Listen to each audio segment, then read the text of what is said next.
রুশ president Vladimir পুতিনের পাশে দাঁড়িয়ে চরম বিপাকে পড়েছেন উত্তর কোরিয়ার নেতা কিম জং উন।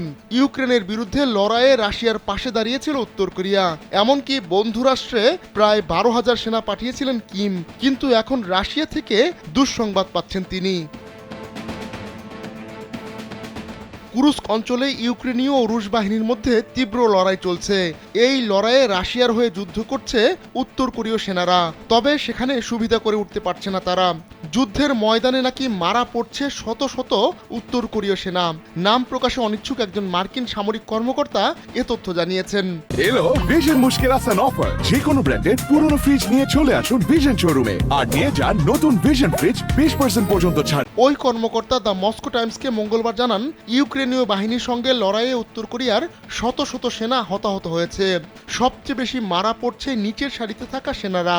অবশ্য উত্তর কোরিয়ার ওই সেনারা এর আগে যুদ্ধ করেনি বলে তাদের হতাহতের সংখ্যা বেশি বলে দাবি করেছেন মার্কিন ওই সেনা কর্মকর্তা।